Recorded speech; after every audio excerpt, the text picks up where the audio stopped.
Good morning to all of you. आप सभी का स्वागत है मेरे इस यूट्यूब चैनल पे।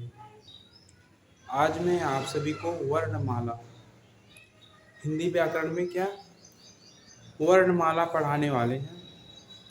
तो देखते हैं वर्णमाला किसे कहते हैं। वर्णमाला सबसे पहले वर्णों के व्यवस्थित समूह को क्या बोलते हैं? वर्णमाला। वर्णों के व्यवस्थित समूह को वर्णमाला बोला जाता है। वर्णों के व्यवस्थित समूह को वर्णमाला बोलते हैं। वर्णों की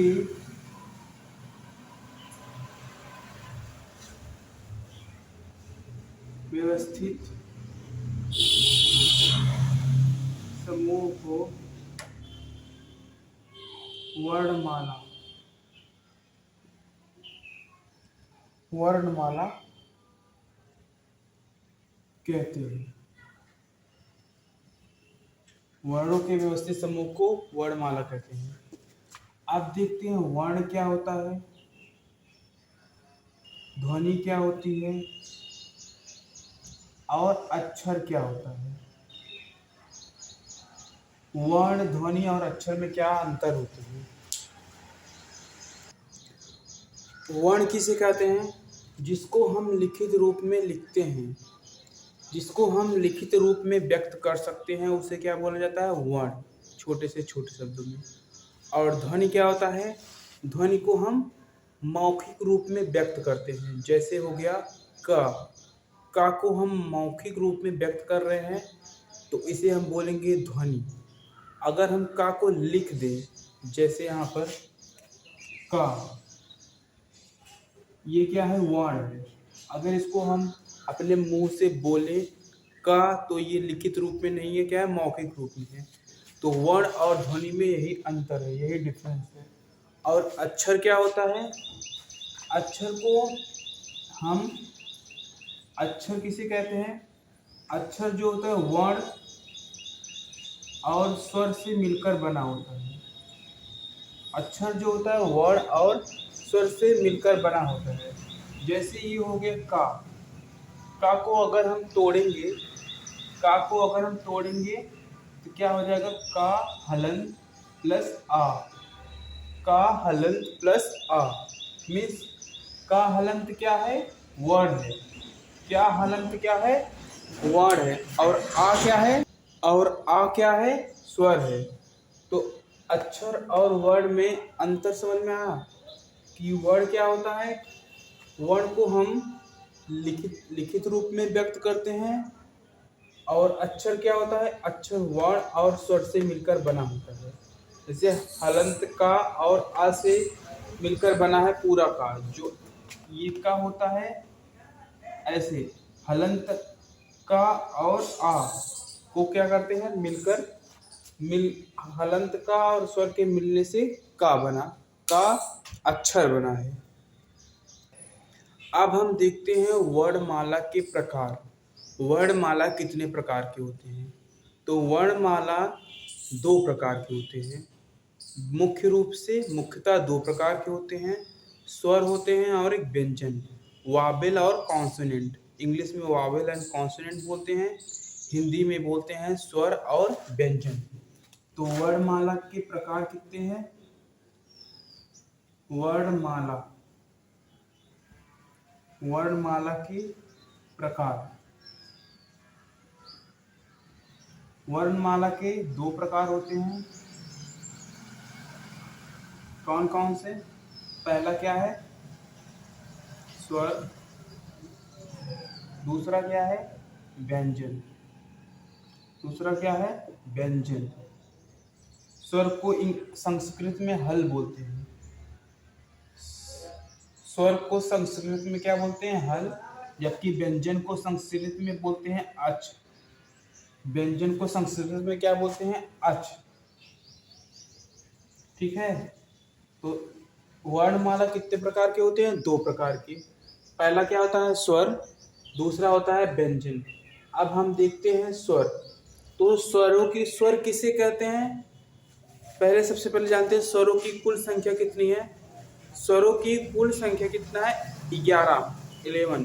पूरा स्वर कितने हैं, 11। अब स्वर किसे कहते हैं, स्वर को हम क्या करते हैं, स्वतंत्र रूप से व्यक्त कर सकते हैं। स्वर क्या होते हैं, स्वतंत्र होते हैं।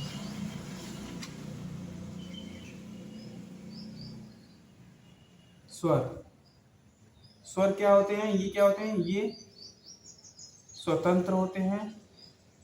ये स्वतंत्र होते ये स्वतंत्र होते हैं। स्वर क्या होते हैं, ये स्वतंत्र होते हैं। इन्हें किसी की इन्हें उच्चारण करने के लिए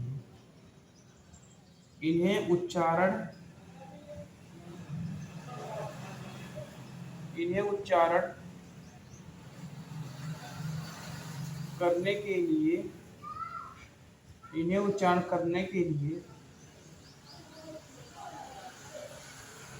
किसी की आवश्यकता नहीं पड़ती। किसी की आवश्यकता क्या करती, नहीं पड़ती। तो स्वर ये स्वतंत्र होते हैं। इन्हें उच्चारण करने के लिए किसी की आवश्यकता नहीं पड़ती। इसे क्या बोलते हैं, स्वर। तो स्वर की कुल संख्या, ध्यान देना, स्वर की कुल संख्या कितनी है, स्वर की कुल संख्या कितना है, 11। स्वर की कुल संख्या कितना है, 11। कौन कौन से स्वर हैं, स्वरों की कुल संख्या कितना है, 11। कौन कौन से स्वर हैं, आ हो गया, बड़ा वाला आ इ ई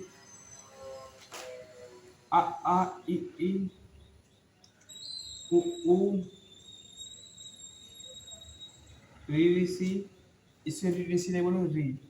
आ हो गया, ई हो गया, उ हो गया, री। ए हो गया, ए आए, उसके बाद ओ हो गया और आ हो गया, और क्या हो गया, आ। तो ये कितने हैं, कुल 11 स्वर है। कुल स्वरों की संख्या कितनी है, 11। आ ई उ री ए ओ औ। ये क्या है, स्वर, हमारे स्वर हो गए। अब हम बता दे रहे हैं स्वर। उसके बाद क्या होता है, अंग आ, इसे क्या बोला जाता है, आयोगवाह। आयोगवाह जो होता है ना, स्वर होते हैं ना व्यंजन होते हैं, ये अलग होते हैं, आयोगवाह। तो पहले ये स्वरों की कुल संख्या कितनी हो गई, 11। अब इसमें स्वर के भेद देखते हैं, स्वर के भेद। तो स्वर के कुल कितने भेद हैं, स्वर के भेद, स्वर के कुल 3 भेद हैं। स्वर के कुल कितने भेद हैं, 3 भेद हैं। कौन कौन से, पहला क्या है, लघु स्वर। इसे बोला जाता है छोटा, इसे बोला जाता है एक मात्रिक स्वर। एक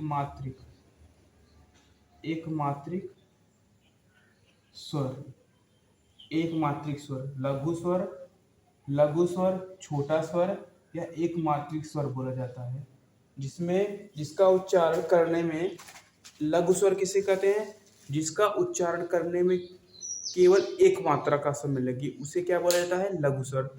लघु स्वर की संख्या कितनी है, 4 है। कौन कौन से हैं, देखते हैं। पहला कौन सा हो गया, आ।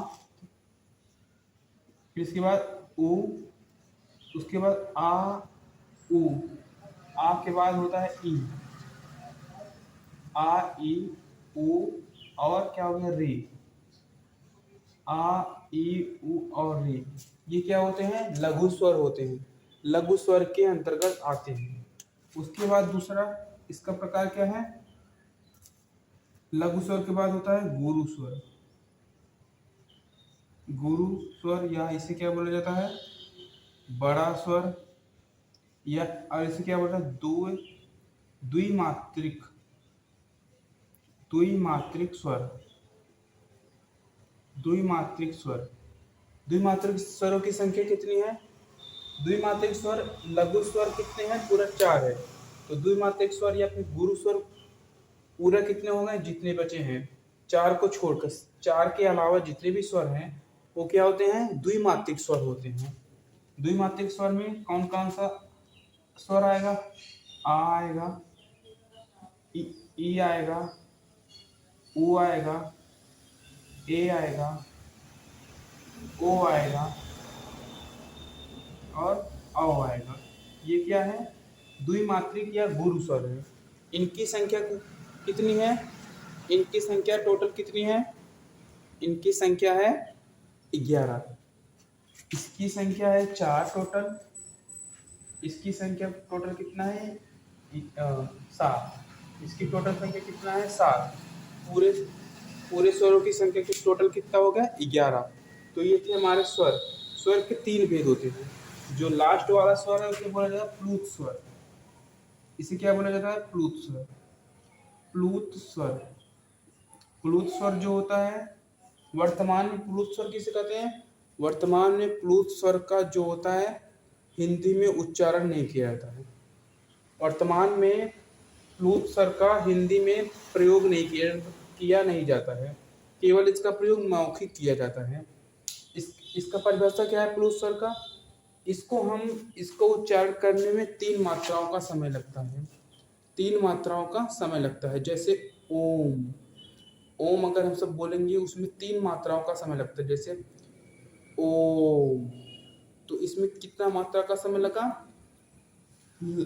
1 मात्रिक स्वर और 2 मात्रिक स्वर की अपेक्षा इसमें अधिक समय लगा, इसीलिए इसे क्या बोला जाता है? प्लूत स्वर। प्लूत स्वर को जैसे ओम लिख दे रहे, ओम, इसको कैसे लिखते हैं? ओम हम सब सिंपल में अगर ऐसे लिखेंगे तो उसमें 1 मात्रा का समय लगता है या फिर 2 मात्रा का समय लगता है। जब हम बोलेंगे थोड़ा खींच के ओम, तो इसमें 3 मात्रा का समय लगेगा। तो इसको कैसे लिखते हैं? ऐसे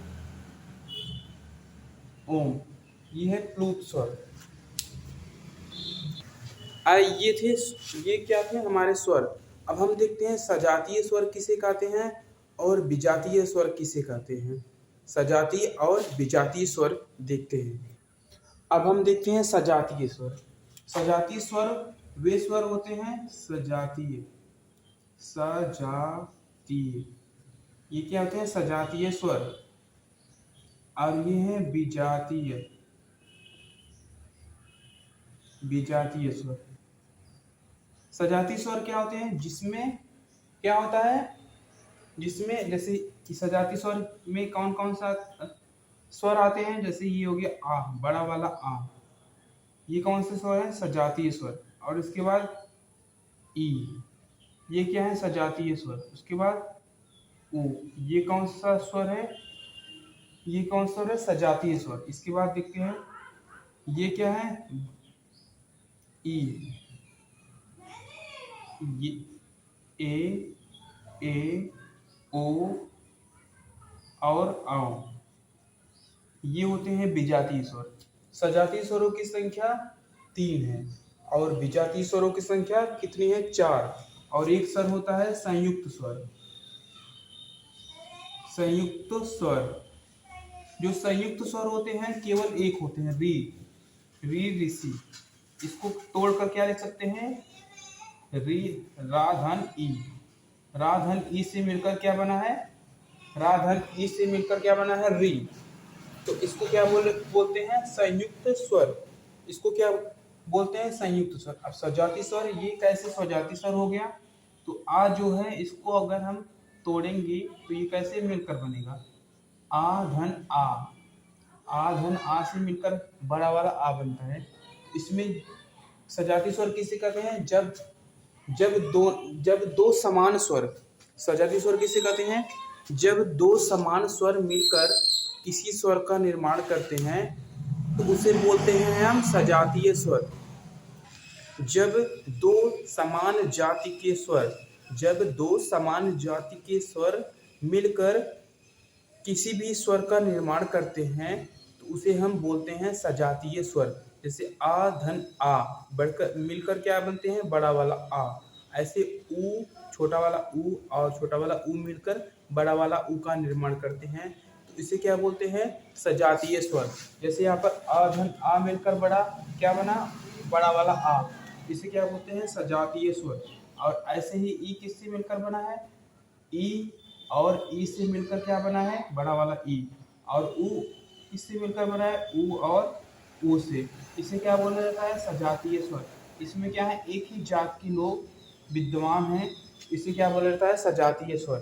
इसी प्रकार विजातीय स्वर किसे बोला जाता है, विजातीय स्वर ऐसे स्वर होते हैं जिसमें विषम जाति के लोग मिलकर स्वर का निर्माण करते हैं, उसमें उसे हम क्या बोलते हैं, विजातीय स्वर। विजातीय स्वर मीन्स जिसमें अलग अलग जाति के लोग मिलकर उस स्वर का निर्माण करते हैं। जैसे ये हो गया ए ओ औ, ए और ओ औ, ये क्या है, विजातीय स्वर। जैसे ए कैसे बना है, ए, यहाँ पर देखते हैं ए कैसे बना है, ए बना है आ और ई से। इसमें दो असमान स्वर है ना, इसमें दो असमान स्वरों के मिलने से ए का निर्माण हुआ है, तो इसे हम क्या बोलेंगे, विजातीय स्वर। ऐसे ही देखते हैं ये किससे बना है, ये भी किससे बना है, आ से धन बड़ा वाला ई से, इससे मिलकर बना है, तो ये कौन सा स्वर हो गया, विजातीय स्वर। कौन सा स्वर हो गया, विजातीय स्वर। इसी प्रकार ओ देखते हैं, ओ किससे मिलकर बना है, ओ आ धन ऊ, आ धन ऊ से मिलकर बना है, तो ये भी कौन सा स्वर हो गया, विजातीय स्वर। और देखते हैं आओ, आओ कैसे बना है, आओ भी बना है आ धन ऊ से, आ धन ऊ से, इससे मिलकर बना है, तो ये कौन सा स्वर हो गया, विजातीय स्वर। और तीसरा क्या है, संयुक्त स्वर। संयुक्त स्वर रा और ई से मिलकर बना है री, तो इसे बोलते हैं संयुक्त स्वर। अब हम देखते हैं, जैसे ये क्या है और ये क्या है, ये कैसे मिलकर बना है, इसका नाम क्या है, इसको बोलते हैं सिरोरेखा। इसे क्या बोलते हैं, सिरोरेखा। इसको क्या बोलते हैं, सिरोरेखा। और ये लाइन जो है इसे बोलते हैं खड़ी पाही। क्या बोलते हैं, खड़ी पाई, खड़ी पाई बोलते हैं। ये जो होता है सिरोरेखा और खड़ी पाई, इसको बोलते हैं सिरोरेखा, इसको बोलते हैं खड़ी पाई। अब देखते हैं, ये जो सिरोरेखा और जो खड़ी पाई होता है, इसमें जो बिंदु होता है, या तो यहाँ पर लगेगा, या तो यहाँ पर लगेगा, या तो यहाँ पर लगेगा, या तो यहाँ पर लगेगा। ये चार बिंदु होता है जो हिंदी वर्णमाला में इसका प्रयोग किया जाता है। इन सब का नाम क्या है, हम जानते हैं। अगर इस सिरोरेखा और खड़ी पाही के ऊपर किसी बिंदु का प्रयोग किया गया, इसे क्या बोला जाता है, अनुस्वार। क्या बोला जाता है, अनुस्वार। अनुस्वार बोला जाता है, जो कि किसी भी अनुस्वार बोला जाता है, इसको क्या बोला जाता है, अनुस्वार। अगर ये वाला, अगर किसी भी खड़ी अनुस्वार, इसके बाद ये जो सिरोमुख और खड़ी पाही के दाहिने साइड अगर बिंदी का प्रयोग किया जाता है, तो इसको बोलते हैं अंगा। इसका जो प्रयोग होता है केवल एक ही अक्षर के लिए इसका प्रयोग होता है, वो कौन सा अक्षर है, अंगा। अंगा खाली इसको बोलते हैं। प्रथम का वर्ग का पांचवा वर्ड कौन सा है, अंगा खाली। इसे क्या बोलते हैं, अंगा। इसको क्या बोलते हैं, अंगा। और जो ये वाला वर्ड है, ये वाला बिंदी है, इसका प्रयोग, इसको बोलते हैं नुक्ता। क्या बोलते हैं, नुक्ता। नुक्ता बिंदु। इस नुक्ता बिंदु जो होता है खड़ी पाही के बाएं साइड होता है। इसका प्रयोग केवल 5 वर्ड के लिए किया जाता है, का, खा, गा, जा और हा। ये वर्ड जो है अरबी और फारसी शब्द से लिए गए हैं। का, खा, ग, जा, फा, इनका प्रयोग यहाँ पर होता है नुक्ता के लिए। इसके बाद जो होता है सिरो रेखा और खड़ी पाई के नीचे इसका प्रयोग होता है, इसको क्या बोलते हैं, इसको क्या बोलते हैं, उच्छिप्त या ताड़न जात बिंदु। इसको क्या बोलते हैं, उच्छिप्त, उच्छिप्त ताड़न जात, ताड़न क्या बोलते हैं, ताड़न जात, उच्छिप्त या ताड़न जात या द्विगुण, द्विगुण व्यंजन। इसको क्या बोलते हैं, उच्छिप्त ताड़न जात या द्विगुण व्यंजन। इसका प्रयोग, जो उच्छिप्त या ताड़न जात व्यंजन होते हैं, इनका प्रयोग किसी भी शब्द के न शुरुआत में इसका प्रयोग होता है, न इसका प्रयोग किसी भी शब्द के अंत में होता है। इसका प्रयोग हमेशा बीच में होता है। ये केवल कितने, इनकी संख्या केवल 2 है, डा और क्या है, ढा। ये 2 होते हैं, इनकी संख्या कितनी है, केवल 2, डा है और ढा है। इसे क्या बोलते हैं, उच्छिप्त या ताड़न जात व्यंजन। सबको समझ में आया बिंदु, सबको समझ में आया बिंदु कौन कौन से होते हैं। पहले का अनुस्वार अंगा होता है, और उच्छिप्त या ताड़न जात बिंदु होता है, और ये कौन सा बिंदु होता है, नुक्ता वाला बिंदु होता है। उच्चारण के आधार पर स्वरों की संख्या कितनी होती है, 10। इसमें री को क्या करते हैं, छोड़ देते हैं। उच्चारण के आधार पर स्वरों की संख्या कितनी होती है, 10। री को क्या कर देते हैं, छोड़ देते हैं। अब हम देखते हैं व्यंजन।